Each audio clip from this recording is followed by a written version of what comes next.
Today we will show you how to make okonomiyaki, or savory egg pancakes from Osaka, Japan.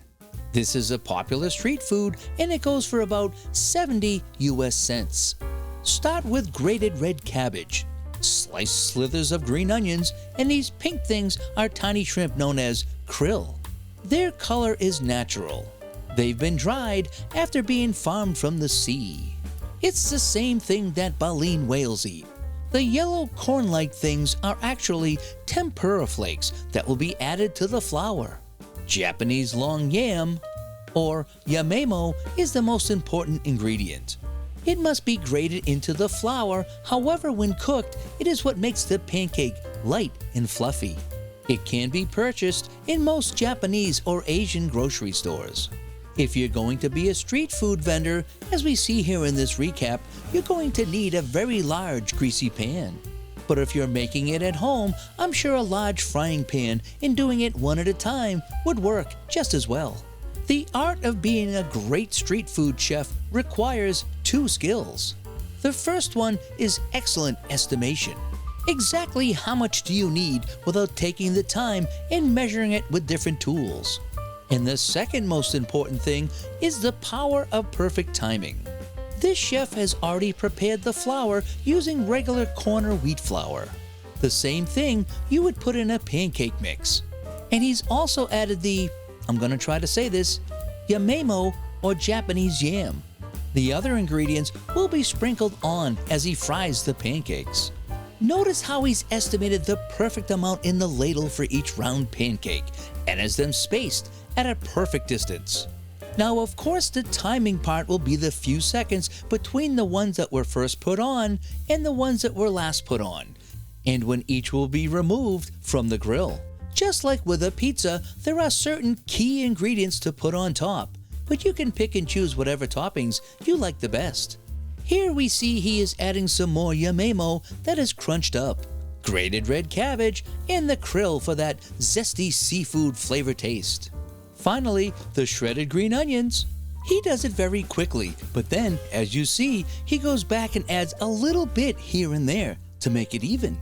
Now it is time for the single egg. Notice how he cracks it with the spatula, and with one hand, he rapidly puts the sunny side up egg into the center of the pancake. That is precision. The egg white flows out from the center, saturating into the flour of the pancake. The chef's timing is perfect. While the pancakes have been evenly heating, he's added the ingredients, and now they're ready to be divided into squares. Once the 40 pancakes on this grill have been separated into equal portions, the chef will smash the egg yolk so it too can flow into the sizzling flour on top. It's been about 4 minutes since we started, and now it's time to flip each one to have it cooked on the other side. He flipped them all, and only one had a semi-casualty, and he was able to push that back together. I also noticed he's only been using one hand. The steam is building up in the center as the ingredients cook, releasing their water. The chef puts a little hole in the centers of the pancakes to release the pressure. It kind of looks like a bunch of mini volcanoes there. Flip and pat. Flip, pat, flips. He's flipped all the pancakes for a second time, and they're almost done. What makes this fast food meal unique is the okonomiyaki sauce, which is a mixture of easily obtained ingredients. It has a sweet and slightly salty flavor, and you can mix the ingredients according to your preference. It will always have soy sauce, oyster sauce, honey, and Worcestershire sauce. It is not a thick sauce. The viscosity of it is kind of low and makes a lot of it. At this time, slather it all over the top. Don't be shy, just brush it on and smooth it. Let all those flavors seep into the delicious egg pancake. The chef's last ingredient is shredded yamemo. That will almost kind of melt into the top of the pancake.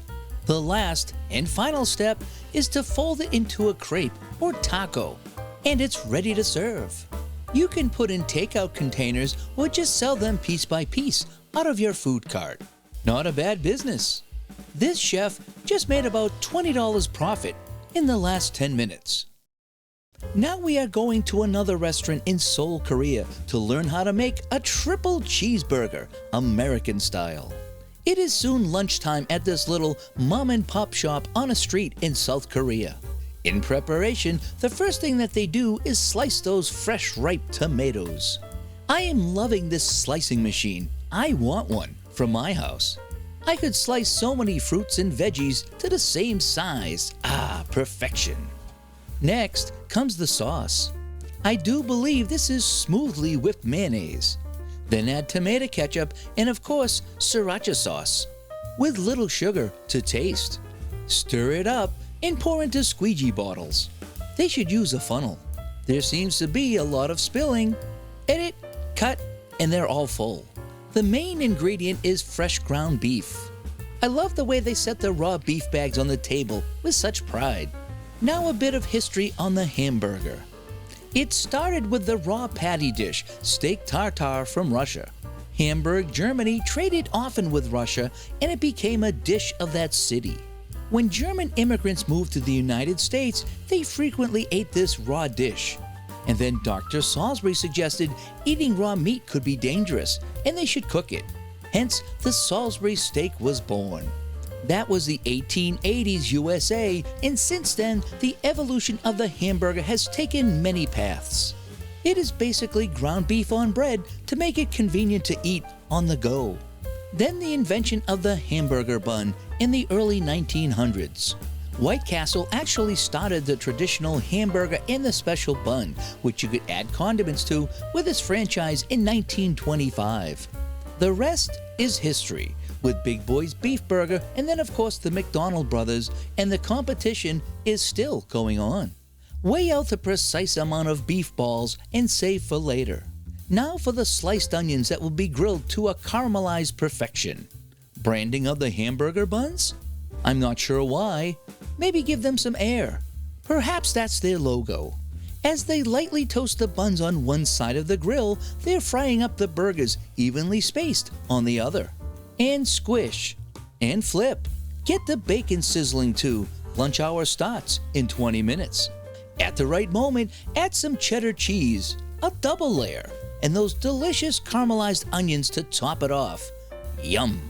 With perfect timing, add the special sauce, fresh lettuce and tomato, and the burgers are ready to go.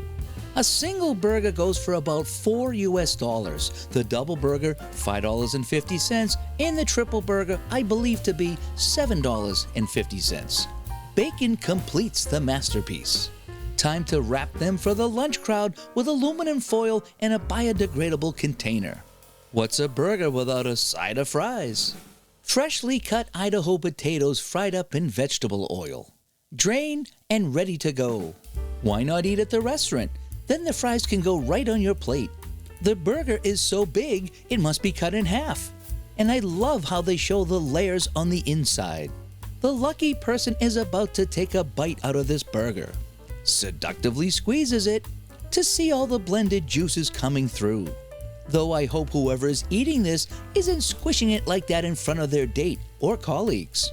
That would be bad manners. Play with your food in private.